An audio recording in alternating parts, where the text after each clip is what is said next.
Between Taylor Swift and Messi, there exists a sliding scale of progressively concerning, rabid fan behavior, and I need y'all to hear me out. I was scrolling YouTube and saw a community post comparing, contrasting Swifties crying and holding hands at concerts to soccer fans destroying TVs during this FIFA run. Well, sure, it's a funny, valid look at cringe fan behavior.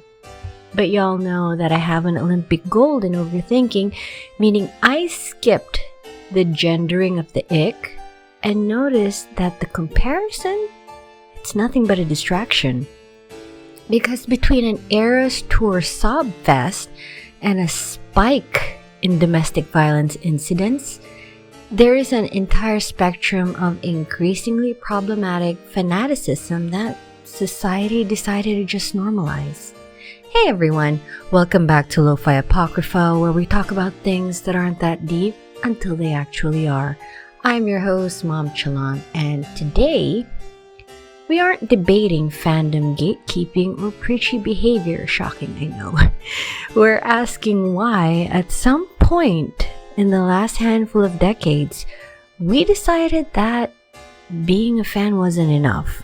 Enjoying a sport, a hobby, a tabletop game like a normal person would not suffice. Being casual was not the move. We decided we needed to be Batman. Chapter 1: The Anatomy of a Parasocial Crusade.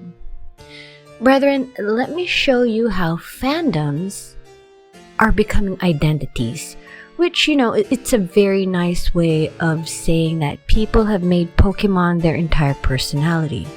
I'm going to list a few completely unrelated news stories.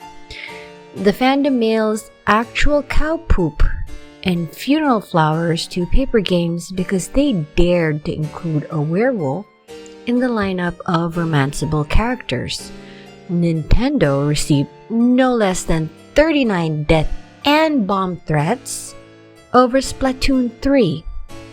A voice actress gets doxxed because she is slated to be the next main character for God of War instead of Kratos.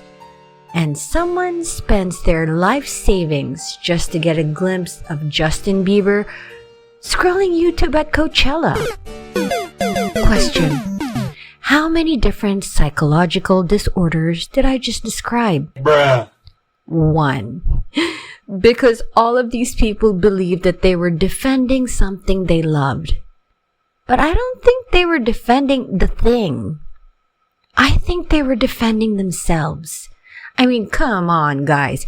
If you make something your entire personality, when someone says something opposite of what you believe in, you're gonna have reactions all up out of the wazoo. Now, psychologists call it identity fusion. It's this terrifying state where your brain literally stops distinguishing between the team's reputation and your own self-worth. It creates a warrior psychology. When your identity is fused with a logo on a jersey, any threat to that team feels like a threat to your actual physical survival. Here's what EBSCO has to say about it. Identity fusion is a visceral sense of oneness with the group. Think hive mind. The boundaries between a person's individual self and their social self become highly porous. Instead of simply belonging to a group, a fused individual feels that their personal identity and the group identity are tightly merged, leading them to endorse extreme, personally costly behaviors to protect or support the group. The group to which the individual feels loyal, it can range anything from a sports team to a military unit to a political activist group. Alright, sorry, let's step out of the lecture hall. So, what exactly is the objective here? Are you trying to save the art, or are you trying to save your own sense of self, because history and logic suggest that the latter is the only thing driving these crusades. Chapter 2. The Theology of the Fan Soldier. In a way, there's almost a theological element to this. We live in a secular age where identity and social self has become increasingly fragile. We don't have the grand unifying structures of major religious denominations we used to have that would, peer pressure us to attend Sunday services. And so we build those things out of Star Wars lore, FIFA standings, or collecting Taylor Swift albums. When you make your hobby your theology, you're gonna defend it like a fortress. Academic research from Trine University describes this as a 5-layer fortress.